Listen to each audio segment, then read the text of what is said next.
Nanalo ang Phoenix Suns sa kanilang season home opener laban sa Utah Jazz, 126-104.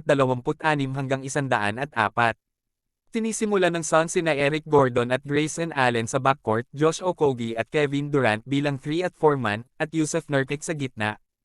Ang Phoenix ay tumatakbo pabalik sa parehong panimulang lineup na natalo noong Huwebes sa Los Angeles Lakers, kung saan pinalitan nina Gordon at Allen ang may injured na sina Devin Booker at Bradley Beal at ang 1 at 2. Tisimulan ng Utah sina Talen Horton-Tucker at kabayan Jordan Clarkson sa guard positions, John Collins at All-Star Lauri Markkanen ng team sa forward, at Walker Kessler sa center. Si Durant ay nagpasiklab ng Suns para sa pangunguna sa pagpasok ng second quarter. Nangunguna ang Phoenix sa Utah 37-27 para tapusin ang opening period. Mahusay na bumaril si Kevin Durant para itaboy ang Suns sa unang bahagi ng unang quarter. Nakakuha siya ng 10 puntos sa 3 of 4 shooting.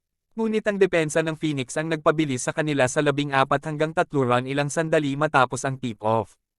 Ang mainit na kamay ni Gordon ang bumubuo ng pinakamalaking pangunguna ni Suns sa halftime. Tumalo ng Phoenix sa pinakamalaking margin nito na 16 na puntos upang tapusin ang ikalawang quarter, 66-50. Umiscore si Eric Gordon ng 12 sa kanyang 21 puntos, 9 of 12 shooting, 3 of 6 mula sa deep sa ikalawang yugto, at si Kevin Durant ay may 14 puntos sa 4 of 6 field goal. Si Lauri Markkanen ng Utah ay may team high na 12 puntos, at ang kanyang bagong teammate na si John Collins ay may game high na 9 na rebounds. Pinangunahan nila ang Jazz, 106-78, pagkatapos ay ipinagpatuloy ang pagkatalo nito sa ika-4. Kasalukuyang umaangat ang Phoenix sa 118-72 na wala pang 3 minuto at 30 ang natitira upang maglaro.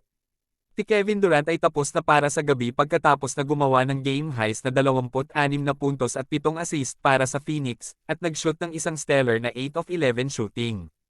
Ang Suns ay nagsimulang humiwalay sa Jazz sa ikatlong quarter, bumaba ng 40 puntos sa ikatlong bahagi.